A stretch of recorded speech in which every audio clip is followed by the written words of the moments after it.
அனைவருக்கும் வணக்கம். இந்த பதிவில் பஞ்சமி பூஜை என்று வராகினை வழிபாடு செய்யும் பக்தர்களுக்கு நாம் செய்ய வேண்டிய முக்கியமான நெய்வேத்தியம் என்னென்ன அப்படிங்கிறத இந்த பதிவில் பார்க்கலாம். அந்த நெய்வேத்தியம் வைக்கிறதுனால நமக்கு என்ன பலன்கள் கிடைக்கும் அப்படிங்கிறது பார்க்கலாம். ஒவ்வொரு நெய்வேத்தியம் நமக்கு ஒவ்வொரு பலன்களையும் நமக்கு நிச்சயமாக கொடுக்கும்.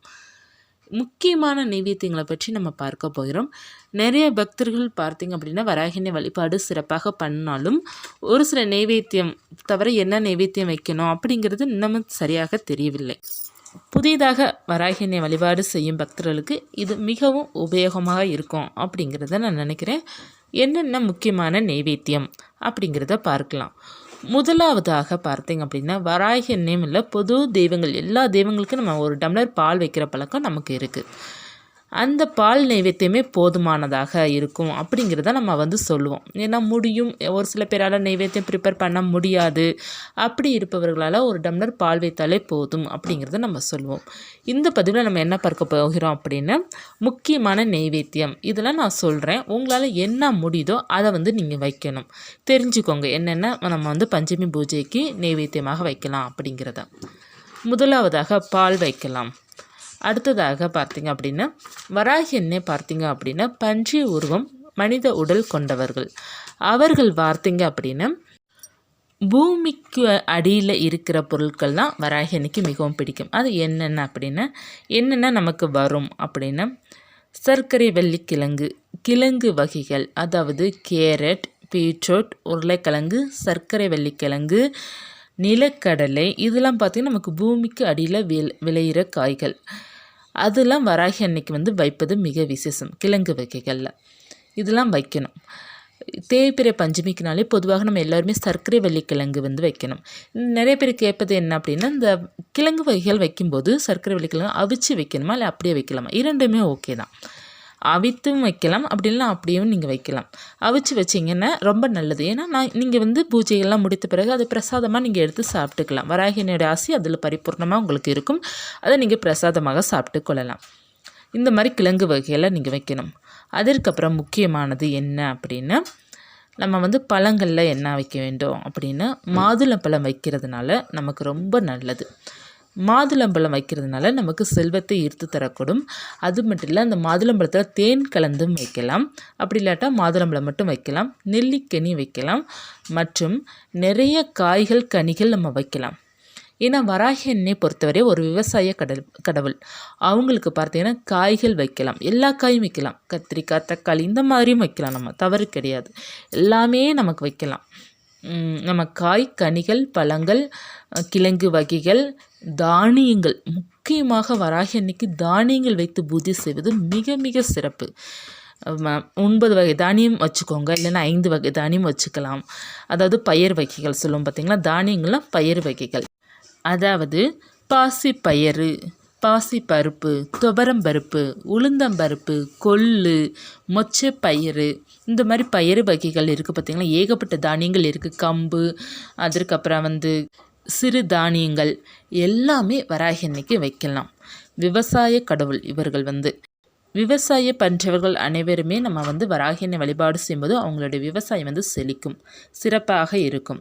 அதனால் விவசாய கடவுளான இந்த தாயை நம்ம வழிபாடு செய்யும்போது விவசாயம் உங்களுக்கு முன்னேறிட்டே இருக்கும். நமக்கு விவசாயம் அப்படிங்கிறது ஒருபோது நமக்கு நல்ல ஒரு லாபத்தை கொடுக்கும். ஒருபோது பார்த்திங்க அப்படின்னா நமக்கு அந்தளவுக்கு லாபத்தை கொடுக்காது. ஏன்னா மழை ஒரு சில வேலைகளை பார்த்து விட்டு போயிடும். அந்த மாதிரி இருக்கும்போது நம்ம வராகினை வழிபாடு செய்யும்போது விவசாயத்தில் ஒரு நல்ல லாபம் நமக்கு கிடைக்கும். வராகி அன்னைக்கு இன்னமும் முக்கியமான நைவேத்தியம் வைக்கலாம். என்னென்ன அப்படின்னா பழங்கள், காய்கள், கனிகள். அதில் காயில் பார்த்திங்க அப்படின்னா பூசணிக்காய் வைப்பது ரொம்ப விசேஷமாக இருக்கும். பூசணிக்காய் நீங்கள் அப்படியே வைக்கலாம். அப்படி இல்லைன்னா நீங்கள் கொஞ்சம் கொஞ்சமாக அதை கட் பண்ணிவிட்டு அதை அப்படியே வைக்கலாம். பூசணிக்காக வேக வைத்து சாதத்து கூட பிசைஞ்சு அதை நம்ம சுவாமிக்கு வைக்கலாம். இதெல்லாம் ரொம்ப விசேஷமான நெய்வேத்தியம். பூசணிக்காய் நெய்வேத்தியம், நம்ம சர்க்கரை வெள்ளிக்கிழங்கு நெய்வேத்தியம், கருப்பு உளுந்த வடையை நம்ம போட்டு வைப்பது ரொம்ப சிறப்பு. அதாவது நம்ம தொளி உளுந்து சொல்லுவோம் பார்த்திங்களா, கருப்பு உளுந்து, தொளி நீக்கப்படாத உளுந்து, அந்த உளுந்தில் நம்ம வடை செய்து வராகி அன்னைக்கு வைக்கலாம். எருமை பால் வைக்கலாம், எருமை தயிர் வைக்கலாம். நமக்கு வந்து எருமை பால் இது வந்து கிடைக்கிறது மிகவும் கஷ்டம். ஒரு சில பேருக்கு வேணால் கிடைக்கலாம், நிறைய பேருக்கு வந்து கிடைக்காது. அப்படி இருக்கும் பட்சத்தில் நம்ம பசுமாடு பால் வைக்கலாம், தயிர் வைக்கலாம். நம்ம மற்றும் பார்த்திங்கன்னா தயிர் சாதம் வைக்கலாம். தயிர் சாதம் வைப்பது ரொம்ப சிறப்பு. கலவை சாதம், தயிர் சாதம், லெமன் சாதம், இந்த மாதிரி சாதங்கள் வைக்கலாம், ரொம்ப நல்லது. அதற்கப்புறம் வந்து முக்கியமான நைவேத்தியம் என்ன அப்படின்னா, மொச்சப்பயிர் இருக்குது பார்த்திங்கன்னா, அதை நல்லா வேக வைத்து தேன் கலந்து வைப்பது நமக்கு வந்து பண பிரச்சனை வந்து திருத்து வைக்கும். இந்த மொச்சப்பயிரும் இந்த தேனும். மாதுளம்பழம் வைக்கும்போதும் நமக்கு பணவளம் பெருகும். மற்றும் சர்க்கரை வள்ளிக்கிழங்கு வைக்கும்போது நமக்கு கடன் பிரச்சனைலாம் தீர்த்து வைக்கும். கிழங்கு வகைகள் வைக்கும்போது வராகினிக்கு மிகவும் பிடிப்பதனால் நமக்கு பார்த்திங்க அப்படின்னா நினைத்தது நடக்கும். நவதானியங்கள், அதாவது தானியங்கள் இருக்குது பார்த்திங்களா, பருப்பு வகைகள், அது நீங்கள் வந்து அப்படியாகவும் வைக்கலாம், அல்லது அவிச்சு வைக்கலாம். இப்போ பயிர் வகைகள்லாம் நீங்கள் வைக்கிறீங்க அப்படின்னா நம்ம அப்படியே சுவாமிக்கிட்ட வைக்கலாம். தானியங்களாக சேர்த்து கலந்து வைக்கலாம். வைத்துட்டு அதை நீங்கள் வந்து அடை தோசையாக அதற்கப்புறம் நீங்கள் பயன்படுத்தி கொள்ளலாம். அல்லது நீங்கள் வந்து பறவைகளுக்கு கூட தானம் செய்யலாம். அப்படி இல்லைன்னா ஒரு பயிர் மட்டும் எடுத்து, இப்போ மொச்சப்பயிரே எடுக்கிறேன்னு வச்சுக்கோங்க, அதை அவிச்சு நீங்கள் வைக்கலாம். இல்லைன்னா இப்போ ஒரு பாசி பருப்பு அல்லது பாசிப்பயிரோ எடுக்கிறீங்க அப்படின்னா அதை நீங்கள் அவிச்சு தாளித்து நீங்கள் சுவாமிக்கிட்ட வந்து நைவேத்தியம் வைக்கலாம். இந்த மாதிரி செய்யலாம். தானியங்கள் வைத்து சுவாமிக்கு நைவேத்தியம் வைக்கிறதுனால நம்ம வீட்டில் வந்து தானியத்திற்கு எந்தவித குறையில்லாமல் சிறப்பாக இருக்கும். அதனால் தானியம் வைத்து வழிபாடு செய்யணும். இப்போ வந்து தேன் வைத்து வழிபாடு செய்யணும். தேன் எதற்காக அப்படின்னா குழந்தைங்களுக்காக. குழந்தைங்கள் வந்து நன்றாக படிக்கணும்னு நீங்கள் விருப்பப்பட்டவர்களும் சரி, குழந்தைங்கள் கொஞ்சம் சீக்கிரமாக, ஒரு சில குழந்தைகள் பேசாது பார்த்திங்களா, 1 வயசு ஆகிடும், 1.5 வயசு ஆகிடும், இன்னமும் அம்மா சொல்லலையே அப்பா சொல்லலையே அப்படிங்கிறது ஒரு சில பேர் நம்ம ஃபீல் பண்ணுவோம் பார்த்திங்களா. அந்த மாதிரி இருக்கும்போது நீங்கள் என்ன பண்ணணும் அப்படின்னா, வராகி அம்மனுக்கு தேன் வைங்க. தேன் ஒரு பாட்டிலில் வச்சு அதை நெய்வேத்தியமாக வச்சுட்டு சுவாமிக்கு வந்து மனதார மனமுருகி வழிபாடு செய்துட்டு அந்த தேனை நீங்கள் வந்து வராகிமன் மந்திரத்தை சொல்லி அந்த தேனை வந்து நீங்கள் அவங்களுடைய நாக்கில் வந்து தடவிடுங்க, சீக்கிரமாக பேசிடுவேன். இப்போ ஒருவேளை நீங்கள் சிலை வச்சுருக்கீங்க அப்படின்னா தேன் அபிஷேகம் பண்ணுங்கள். தேன் அபிஷேகம் பண்ணிவிட்டு அந்த தேனை தனியாக எடுத்து வச்சு அந்த தேனை நீங்கள் நாக்கில் குழந்தைங்களுக்கு தடவிட்டு வரையும்போதும் அவங்க நன்றாக படிப்பார்கள், சீக்கிரமாக பேசுவார்கள். குழந்தைங்களுக்கு மிக மிக ஆரோக்கியத்தை கொடுக்கக்கூடியது தேன். குழந்தைங்கள் நன்றாக படிப்பதற்காக இப்போ பெரிய குழந்தைங்களாக இருக்காங்க, ஒரு 10th 12th காலேஜ் இந்த மாதிரி படிக்கிறாங்க பசங்க, வந்து ஒரு 8th 6th இந்த மாதிரி படிக்கிறாங்க, கொஞ்சம் பெரிய பிள்ளையாக இருக்கு, அவங்க வந்து படிக்கவே மாட்டிக்கிறாங்க, சொல் பேச்சே கேட்க மாட்டிக்கிறாங்க அப்படி நீங்கள் நினச்சிங்க அப்படின்னா என்ன பண்ணணும் அப்படின்னா, புதன்கிழமை என்று நீங்கள் வராகினியை வழிபாடு செய்யணும். ஏலக்காய் மாலை ஒரு 5 மாலை கட்டி 5 ஏலக்காய் வைத்து ஒரு மாலையாக கட்டி நீங்கள் சுவாமி படத்திற்கோ அல்லது விளக்கிற்கோ அல்லது சிலைக்கோ நீங்கள் போட்டுட்டு ஒரு டம்ளர் பால் வைக்கணும். பசுமாடு பாலை வைத்தாலே போதும். அதில் வந்து ஏலக்காய் தட்டி போடுங்க. ஏலக்காய் தட்டி போட்டு கொஞ்சம் தேன் அல்லது சுகர், என்ன வேணுமானால் குழந்தைங்க என்ன சாப்பிடுவாங்களோ அதை கலந்துக்கோங்க. ஏன்னா ஒரு சில குழந்தைங்க தேன் வந்து பாலில் கலந்து குடிக்காது இல்லையா, அதனால் சுகர் கூட கலந்துக்கோங்க. நாட்டு சர்க்கரை போட்டுக்கலாம். போட்டுட்டு ஏலக்காய் தட்டி போட்டு நீங்கள் வந்து சுவாமிக்கு பால் நைவேத்தியமாக வச்சுட்டு அந்த பாலை அவங்கள குடிக்க சொல்லுங்கள். அந்த பாலை வார புதன்கிழமை அன்று மாலை நேரம் நீங்கள் வழிபாடு செய்துட்டு அதை கொடுத்துட்டு வாங்க. சீக்கிரமாக அவங்க நல்லா படிப்பாங்க, உங்கள் பேச்சுக்கு நிச்சயமாக கேட்பாங்க. நெல்லிக்கனி வைத்து நீங்கள் புதன்கிழமை அன்று நெல்லிக்கனி வைத்து சுவாமிக்கு படைத்து அதை வந்து நைவேத்தியம் வைத்துட்டு அதை வந்து பிள்ளைங்களுக்கு நீங்கள் கொடுக்கலாம், சாப்பிட சொல்லி கொடுங்க, நன்றாக படிப்பாங்க. இதெல்லாம் பார்த்திங்க அப்படின்னா முக்கியமான நைவேத்தியங்கள். எல்லா வகையான நைவேத்தியம் வைக்கலாம். முடியும் அப்படி இருப்பவர்கள்லாம் இந்த பஞ்சமி தினத்தன்று பார்த்திங்கன்னா தேய்பிரையோ வளர்பிரையோ பால் பாயசம் பண்ணலாம். அப்படி இல்லைன்னா நம்ம சர்க்கரை பொங்கல் பண்ணலாம். இதெல்லாம் பண்ணி நம்ம வந்து சுவாமிக்கு வந்து நைவேத்தியம் வைக்கலாம். இனிப்பு வகையானது வைக்கிறது மிக மிக விசேஷமாக இருக்கும். உங்களால் முடியும் அப்படி இருப்பவர்களாம் கட்டாயமாக நீங்கள் வந்து பஞ்சமி தினத்தன்று ஏதாவது ஒரு இனிப்பு வைங்க. எதுவுமே முடியல அப்படின்னா பாலில் சர்க்கரை போட்டாவது வைங்க, அல்லது 1 ஸ்பூன் சர்க்கரையாவது சுவாமி படத்திற்கு முன்னாடி வச்சுருங்க, ரொம்ப விசேஷமாக இருக்கும். நம்ம வந்து வழிபாடுலாம் எப்படி பண்ணணும் அப்படிங்கிற பதிவு நம்ம ஏராளமாக கொடுத்துட்டோம். இது வந்து நெய்வேத்தியம், முக்கியமான நெய்வேத்தியம், இதை பற்றி நான் சொல்லியிருக்கேன். இதுவும் உங்களுக்கு உபயோகமாக இருக்கும்னு நினைக்கிறேன். ஒவ்வொரு நைவேத்தியமே நமக்கு நல்ல பலன்களை கொடுக்கும். நிச்சயமாக நம்பிக்கையுடன் வழிபாடு செய்யுங்க. எந்த ஒரு பூஜை செய்தாலும் முடிந்த அளவுக்கு வெற்றிலை பாக்கு வைக்கணும். வெற்றிலை 1 பாக்கு அல்லது 2 பாக்கு கூட வைக்கலாம்.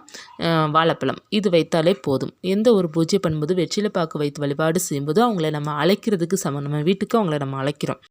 வெற்றிலை பாக்கு வைப்பது ரொம்ப விசேஷமாக இருக்கும். உங்களால் என்ன முடியுதோ அதை நைவேத்தியம் வைக்கலாம்.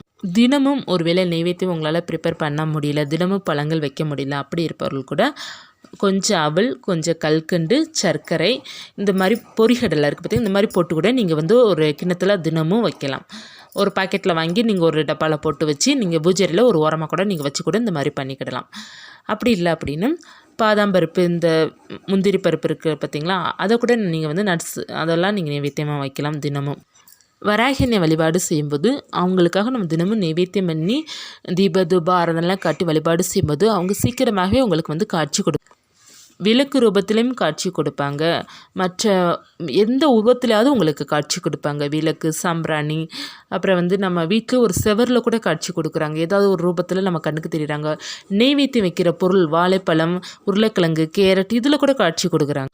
ஒரு பள்ளி ரூபமாகவோ அல்லது பூனை ரூபமாக ஏதாவது ரூபமாக கூட அவங்க வந்து உங்கள் கண்ணுக்கு அவங்க தெரியுறாங்க, கனவுல வராங்க. இந்த மாதிரி வந்து இந்த தாய் தான் அதிசயம் பண்ணிக்கிட்டு இருக்கிறாங்க. ரொம்ப சக்தி வாய்ந்தாங்க. இவங்க வந்து பெரிய மகா சக்தினே சொல்லலாம். இவங்களுடைய சக்தி வந்து அளவில்லாதது. நமக்கு எந்த அளவுக்கு சக்தி வாய்ந்தாங்க அப்படின்னா உணர்ந்தவங்களுக்கு மட்டுமே தெரியும் வராகினுடைய சக்தி. இந்த பதிவில் வந்து ஜனவரி மாதம் தேய்பிறை பஞ்சமி தேதி என்னைக்கு வருது அப்படிங்கிறதையும் பார்த்தலாம். ஏன்னா இந்த பதிவை பார்த்த பிறகு நீங்கள் நிச்சயமாக அதை கேட்பீங்க. ஜனவரி மாதம் 30ஆம் தேதி வருகின்ற செவ்வாய்க்கிழமை அன்று நமக்கு பார்த்திங்கன்னா பஞ்சமி தேதி. இந்த நாளன்று எப்படி வராகினை வழிபாடு செய்யணும், கடன் பிரச்சனை இருப்பவர்கள், குடும்பத்தில் பிரச்சனை இருப்பவர்கள் எப்படிலாம் வழிபாடு செஞ்சால் ரொம்ப சிறப்பாக இருக்கும் அப்படிங்கிறதுக்கான பதிவு வந்து நான் கொடுத்துருக்கேன். அதை வேணால் நான் என் ஸ்க்ரீனில் இந்த பதிவு வந்து உங்களுக்கு உபயோகமாக இருக்கும்னு நினைக்கிறேன். இருந்துச்சுன்னா லைக் பண்ணுங்கள். இது போன்ற ஆன்மீக தகவல், வராகின் பற்றிய தகவல் தெரிந்து கொள்ளணும் அப்படின்னு நீங்கள் விருப்பப்பட்டீங்க அப்படின்னா சேனலை சப்ஸ்கிரைப் பண்ணி வச்சுக்கோங்க. நம்ம தொடர்ந்து பார்க்கலாம். நன்றி.